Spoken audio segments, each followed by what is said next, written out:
Hi friends, ನಾವಿವತ್ತು ಹೊರಟಿರುವಂಥ ಜಾಗ ಬಂದು ನಮ್ಮ ಮೈಸೂರಿನಲ್ಲಿ ಪ್ರಸಿದ್ಧಿಯಾಗಿದ್ದಂತಹ ಸ್ವಾಮಿ ಕೊರಗಜ್ಜ ದೈವಸ್ಥಾನ. ಇದು ಕಾರಣಾಂತರಗಳಿಂದ ಹಾಟಿನಗರದಲ್ಲಿ ನೆಲಸಮ ಮಾಡಲಾಗಿತ್ತು.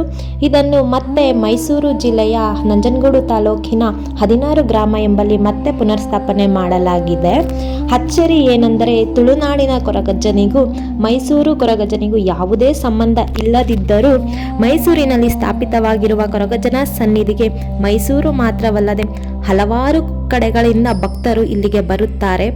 ತಮ್ಮಲ್ಲಿ ಎಷ್ಟೇ ಕಷ್ಟಗಳು ಬಂದರೂ ಕಣ್ಣು ಮುಚ್ಚಿ ಕೊರಗಜ್ಜ ಎಂದು ಹೆಸರು ಹೇಳಿದರೆ ಸಾಕು, ಎಲ್ಲ ಕಷ್ಟಗಳು ಮಾಯವಾಗುತ್ತವೆ ಎಂಬುದು ಭಕ್ತಾದಿಗಳ ಅಭಿಪ್ರಾಯವಾಗಿದೆ. ಈ ದೈವಸ್ಥಾನ ಇಲ್ಲಿ ಸ್ಥಾಪನೆಯಾಗಿ 1 ವರ್ಷಗಳ ಕಾಲ ಆಗಿದೆ.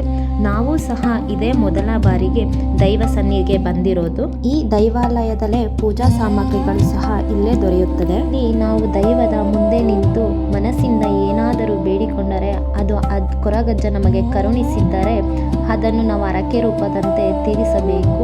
ಅದು ಚಿನ್ನ ಬೆಳ್ಳಿ ಅಂತ ಏನಿಲ್ಲ, ಅಡಕೆ ಮತ್ತು ಚಕ್ಕುಲಿ ಈ ವಿಳೆದೆಲೆ ಇಟ್ಟು ಅಜ್ಜನನ್ನು ತೃಪ್ತಿಪಡಿಸಿದರೆ ಸಾಕು, ಅಜ್ಜ ತೃಪ್ತಿ ಹೊಂದುತ್ತಾರೆ. ಇದೇ ಫೆಬ್ರವರಿ 26ರಂದು ಮೊದಲ ವರ್ಷದ ಕೋಲವನ್ನು ಈ ದೇವಾಲಯದಲ್ಲಿ ಇಟ್ಟುಕೊಂಡಿದ್ದಾರೆ. ಯಾರಾದರೂ ಭಕ್ತರು ಸೇವೆ ಸಲ್ಲಿಸುತ್ತೇನೆಂದರೆ ಸಲ್ಲಿಸಬಹುದು. ಈ ವಿಡಿಯೋ ನಿಮಗೆಲ್ಲರಿಗೂ ಇಷ್ಟವಾಗಿದೆ ಎಂದು ಭಾವಿಸುತ್ತೇನೆ. ಧನ್ಯವಾದಗಳು.